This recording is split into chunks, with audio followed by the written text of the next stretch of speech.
Mixie పట్టుకొని పక్కన ఉంచుకోవాలండి. Powder వెల్లుల్లి ఇలా ఇది చిన్నులపాయ కారం అండి. ఇట్లా పట్టుకొని ఉంచుకోవాలి. చూసారు కదా ఎంత మంచిగా వచ్చిందో చిన్నులపాయ కారం. ఇలా పెట్టుకొని రెడీ చేసుకొని ఉంచుకోవాలండి. ఇక నెక్స్ట్ ప్రాసెస్ మనము బెండకాయలు వేయించిన తర్వాత చూద్దాం. అదిగోండి చూడండి మంచిగా వేగిపోయినాయి. ఇవి వేగిన తర్వాత వీటిని ఒక బౌల్లోకి తీసేసుకోండి. బౌల్లోకి తీసుకొని ఆయిల్ అంతా తీసేసేసి ఈ బాండీలో వేసుకొని చేసుకోవాలండి. నేను ఫస్ట్ ఇవన్నీ తీసేస్తున్నాను. బెండకాయలన్నీ బౌల్లోకి తీసేసుకోండి. ఓకే, తీసేసుకున్నాం కదా. ఇప్పుడు ఫ్లేమ్ని సన్నమంటలో పెట్టుకొని మనం తీసుకున్న ఉల్లిపాయలు ఉన్నాయి కదండి, ఈ ఉల్లిపాయలు వేయించుకుందాము.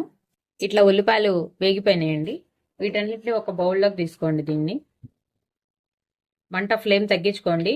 నేను ఒక బౌల్లోకి తీసుకుంటున్నాను. ఇదిగోండి దీంట్లో ఆయిల్ అంతా తీసేసానండి. ఆయిల్ తీసేసుకొని మనం వేయించుకున్న బెండకాయలు ఉన్నాయి కదా, అవి దీంట్లో పోసేసుకుందాం. అండ్ ఉల్లిపాయలు కూడా ఉన్నాయి కదా, ఈ ఉల్లిపాయలు కూడా దీంట్లో వేసేసుకొని ఇప్పుడు మనము వేయించి పట్టించిన చిన్నులపాయ ఉంది కదండి, ఆ చిన్నులపాయ పొడిని వేస్తున్నాను ఇట్లా. నేను ఆయిల్ దాంట్లో కొంచెం ఉంచానండి నేను ఆల్రెడీ. ఇదిగోండి ఇప్పుడు చిన్నులపాయ కారం వేసుకున్నా కదా, ఇలా కలుపుతున్నాను.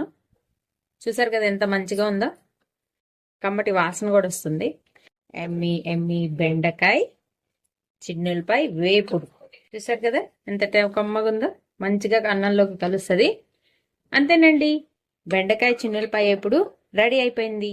ఈ వీడియో కనుక మీకు నచ్చినట్టయితే ప్లీజ్ లైక్ చేసి షేర్ చేసి సబ్స్క్రైబ్ చేసుకోండి. Thank you for watching Sravya's recipes.